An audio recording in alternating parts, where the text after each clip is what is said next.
Hello my dear soulmates. നമ്മളിന്ന് ഇവിടെ നോക്കാൻ പോകുന്നത് നിങ്ങളുടെ പാർട്ട്ണറിൻ്റെ കറണ്ട് ഫീലിംഗ് എന്താണ് എന്നാണ്.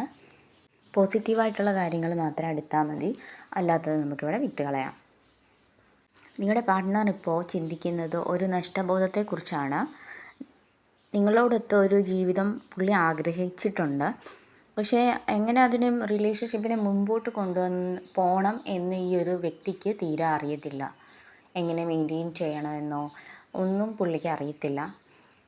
അതുപോലെ തന്നെ നിങ്ങളെ എങ്ങനെ ഡീല് ചെയ്യണമെന്നും പുള്ളിക്ക് നല്ലോണം അറിയത്തില്ല. ഒരു പ്രശ്നം വരുമ്പോൾ എങ്ങനെയാണ്, അല്ലെങ്കിൽ ഒരു ഇമോഷണൽ സപ്പോർട്ട് എങ്ങനെയാണ്, മെൻ്റൽ സപ്പോർട്ട് എങ്ങനെയാണ്, പാർട്ട്ണറിൻ്റെ അടുത്ത് എങ്ങനെയാണ് ബിഹേവ് ചെയ്യേണ്ടത്, അങ്ങനെ ഒന്നും തന്നെ പുള്ളിക്ക് അറിയത്തില്ല. ഓക്കെ, നിങ്ങളിപ്പോൾ എന്തെങ്കിലും ഒരു കാര്യത്തിന് ഒരു ഹെൽപ്പ് ചോദിച്ചാൽ തന്നെ പുള്ളി അത്രയ്ക്കൊരു സിൻസിയാരിറ്റി കാണിക്കാത്ത ഒരാളാണ്. ഓക്കെ, അതിലൊക്കെ പുള്ളിക്കൊരു ഇപ്പോൾ ഒരു മനസ്താപമുണ്ട്. അയ്യോ, ഞാൻ അന്നൊന്നും ഇങ്ങനെ ചെയ്തില്ലല്ലോ, ഞാൻ അങ്ങനെ ചെയ്തിരുന്നെങ്കിൽ എൻ്റെ പാർട്ട്ണർ എന്നെ വിട്ടിട്ട് പോകത്തില്ലായിരുന്നു എന്നൊക്കെ ഉള്ളൊരു തരത്തിലുള്ളൊരു ചിന്തയിലൂടെ പുള്ളി കടന്നു പോകുന്നതായിട്ട് നമുക്കിവിടെ കാണാൻ സാധിക്കുന്നുണ്ട്. അതുപോലെ തന്നെ നിങ്ങളുടെ റിലേഷൻഷിപ്പിന് വേണ്ടി പുള്ളി ഒട്ടും എഫേർട്ട് ഇടുന്നില്ല, അതുപോലെ ക്വാളിറ്റി ടൈം തരുന്നില്ല.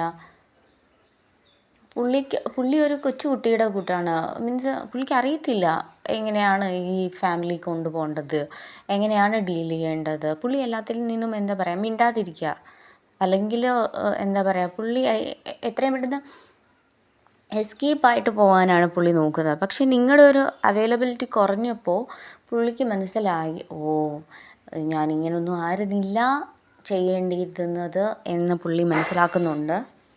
അവർ സത്യം പറഞ്ഞാൽ പല കാര്യങ്ങളും അണ്ടർസ്റ്റാൻഡ് ചെയ്യുന്നില്ല.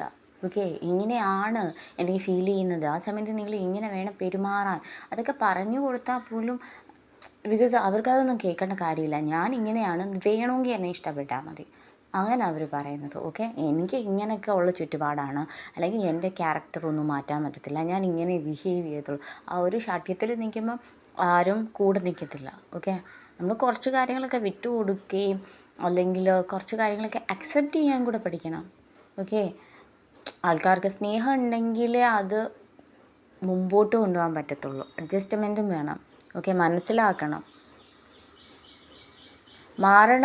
ഒരാൾ മാറണമെങ്കിൽ എന്താ പറയുക, ഒരു ഡീപ്പ് കണക്ഷൻ വേണം, ഒരു സ്നേഹം വേണം. ഓക്കെ, അതുകൊണ്ടേ അതൊക്കെ ചെയ്യാൻ പറ്റുള്ളൂ. ഇതിപ്പം നമ്മൾ ആവശ്യപ്പെടുന്ന സമയത്ത് പുള്ളി അവൈലബിൾ അല്ലെങ്കിൽ എന്ത് ചെയ്യും, തീർച്ചയായിട്ടും അത് എന്താവും, ആ റിലേഷൻഷിപ്പ് അവിടെ എൻഡാവാം. ഇപ്പം പുള്ളി വിചാരിക്കുന്നത് വെച്ചാൽ ഇനിയിപ്പം ഞാൻ മടുത്തു, ഞാൻ ചെയ്യാവുന്നതൊക്കെ ചെയ്തു എന്നാണ് പുള്ളി വിചാരിക്കുന്നത്. പുള്ളി ഒരുപാട് ടയേർഡായതായിട്ട് നമുക്കിവിടെ കാണാൻ സാധിക്കുന്നുണ്ട്.